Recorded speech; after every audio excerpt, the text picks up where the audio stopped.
Hello, Transurfer and the Transurfing Curious. My name is Renee Garcia and this is TransurfingTV. And today I'm going to talk about doing it, like really doing it, whatever it is you want to do. And maybe taking this video as a sign for you to like kick it into gear and use what you've learned so far in this modality or whatever other modality you're studying, or maybe these videos, and taking some action towards something that is going to build upon what you already have. Maybe putting you in contact with more of what you want, maybe more money, maybe more satisfaction professionally, maybe a better relationship with your partner or your community or your family or whatever it is you're looking to have right now. Maybe it's time to take some action in the direction of a task that's outside of your comfort zone to accomplish that. And I know this is going to sound a little bit, I know some of the lessons are starting to get redundant, and I'm mixing up a lot of different lessons and, doing hybrids of things that I've already talked about. But really, this one in particular, the doing it, is still, in my opinion, one of the ones that I see people most challenged by. People in the community that are following all this stuff and they're transurfing and their thought quality is high and things are going well, but then they're still having a challenging time taking action in the direction of something they want or an intention. And this is really where you gain in life, right? I mean, everything you have right now is a result of you doing it. So if you want to have something more, do it. Sounds so easy, and it is so easy, but it takes that determination to have and that determination to act. This is really the key of transurfing, determination to act. Before I get started, remember to like this video and comment below. My world is taking care of me to enter my daily giveaway for my reprogramming stickers. And teachable course, Reality 2.0, link down below. And please subscribe, guys. It is greatly appreciated. So do it. I actually, in my Mo Money course, I have a very elaborate version of this that has a lot of very helpful tips and tricks to diving into doing something and sticking with it until it starts producing an income stream. But that's about money. Again, you can do this in any direction of your life, but really, again, you could take this right here as a sign to start doing whatever it is you've had on the back burner and get that, get that new action, really creating some new material, new life tracks in your reality right now. Because remember, having the determination to act and moving on that opens you up to the alternative space, right? When we're stagnant, when we're sitting, doing the same thing, not venturing outside of our comfort zone, we are not exposing ourselves to the alternative space in the same way we are when we are taking action.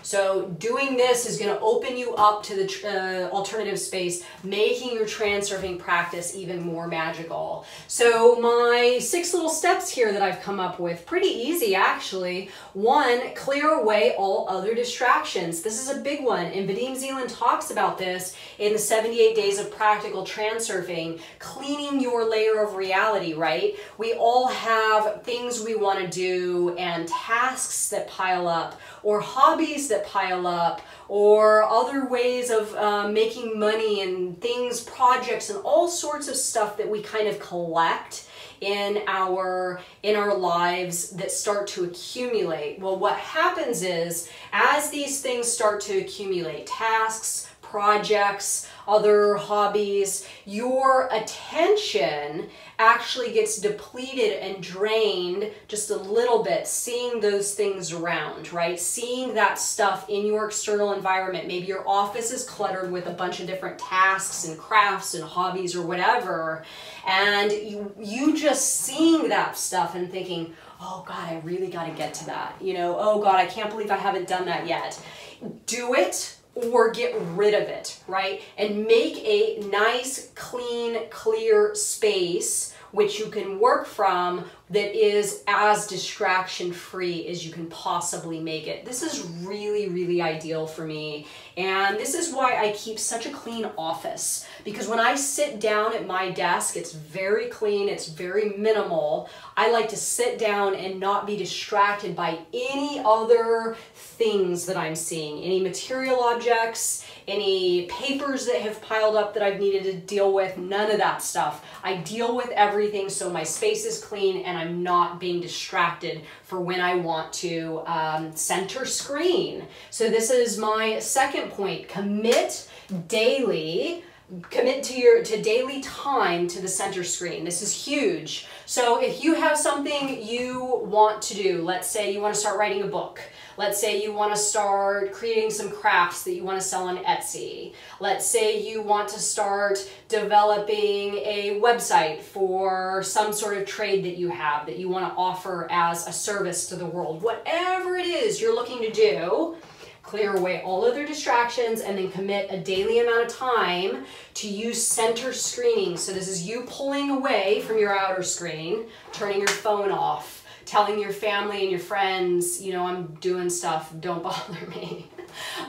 Turning the TV off. You pulling yourself out of your inner screen, right? Not overthinking, not doing things internally that are going to be energetically depleting. Pump as much energy as you can into this thing that you want to do for maybe only an hour a day. Maybe you have a 9 to 5. You get home from work at 5:30 and you have dinner, and maybe from 7 to 8, you center screen it and you start doing that thing. Start small. Don't overwhelm yourself. Again, half an hour a day. It could be whatever. Just start small and start putting one foot in the direction. It's just like, I use this analogy in my Mo Money course, going to the gym, right? When you go to the gym, that first few weeks is like really, really excruciating because you're not seeing any results yet. And then as soon as you like step on the scale and you see a couple pounds have come off and you see a little bit of like biceps, you're, oh my God, it's working. So then you're enthusiastic to go to the gym, right? Because you're seeing results and you know that any work after that, you're going to be building on your results.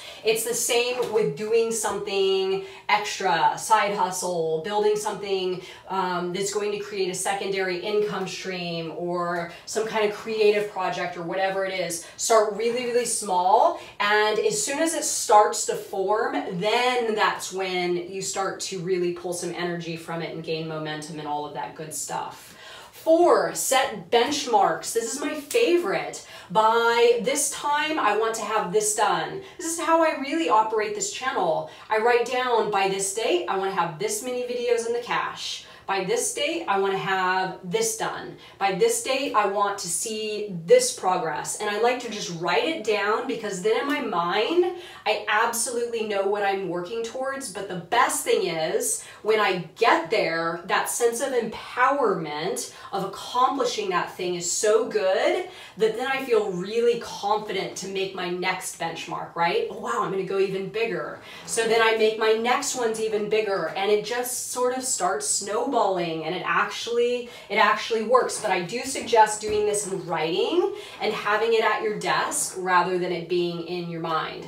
Staying focused. This is kind of the same thing as committing daily to the center screen, except this is really committing to staying focused for an extended period of time. So if you want to do something, say, you know, create a website, make sure that you, whatever it is you commit to with the 1 hour a day and the benchmarks and all that stuff, just maintain your awareness. Don't just let it kind of fall away and get sucked back into watching Netflix or whatever it is. I know that's so easy to do, and it kind of sounds almost like a stupid tip because it's like, duh, well, of course I'll stay focused. But this is what happens. We lose our focus, we lose our eye on the ball, we lose our momentum, and then we just kind of give up, and that thing becomes another one of those cluttered things that I just talked about, you know, cleaning up from your layer of reality.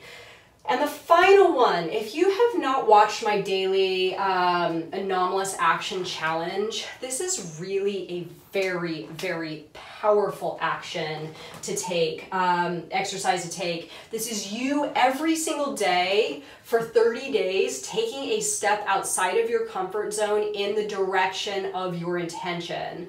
So most people have become very, very uncomfortable with taking anomalous action. This is action outside of your comfort zone. So if you can really start to practice doing this, even if it's just something small. So say you want to create your crafts to sell on Etsy.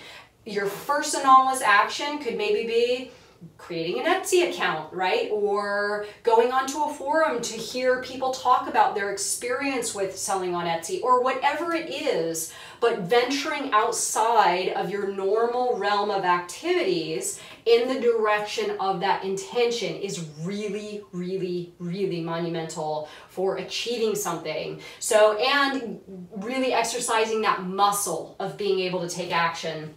So I would suggest, on top of all of these, take my 30 Anomalous Action Challenge with your idea of what it is you in fact want to do, and follow this and take this video as a sign. It's time to get up and move. For those of you that are feeling challenged with moving, do it now, right? Why wait? Do it now and follow these little steps and stay tuned to them. And maybe in 6 months, your thing will be completely accomplished and done. Maybe more money will be coming in for you, or something else that you wanted to build or create. But start doing it today and follow this stuff and have a fun time transurfing that version of reality for yourself. Let me know what you think of this video. Comment below, like, subscribe. My world is taking care of me to enter my daily giveaway, and thank you so much for watching my video, everyone. Bye.